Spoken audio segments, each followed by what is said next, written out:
Herr Regierungsrat aus Basel, er hat nie genug können sehen und mehr als er je verdient hat, wie der Foto BVB. Das Geld ist auf sein Konto geflossen und er nimmt, was er kann an.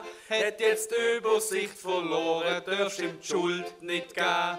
Ja, man denkt nicht, was passiert, wenn so ein gelehrter Mann seine Übersicht verliert und auch scheint's nicht mehr rechnen kann. Für uns als Volk ist das ein Gruß, kein Vertrauen ins Rote Haus und niemand weiß, wie sieht denn unsere weitere Zukunft aus. Auch auf der Landschaft kann man sehen, da gibt's einen riesen Flächenbrand. Jeder frisst der Ranzen voll, dem Beschissen ist dort anerkannt. Läuft's in Bern nach Aue so, noch ist die ganze Welt nicht froh.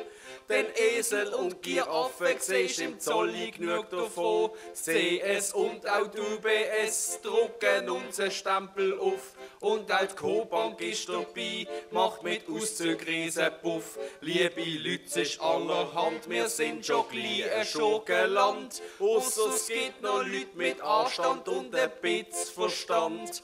Und auch in der BVB haben sie im Chef einen Fußtritt gegeben. Ein dicker Karre Geld ausgegeben, dann hat schon bald kein Tram mehr gesehen. Das Anke Blümli sei zum Tramli gesehen, am Horizont ein Flammli. Tramli, Tramli, Tramli, Tramli, auf die Warte nämlich. Herr Regierungsrat aus Basel, er hat nie genug können sehen und mehr als er je verdient hat, wie der Foto BVB. Das Geld ist auf sein Konto geflossen und er nimmt, was er kann nehmen.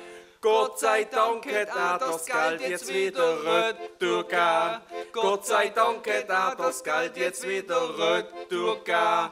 Aber wahrscheinlich wird das Geld halt jetzt den anderen nehmen. Salut zusammen!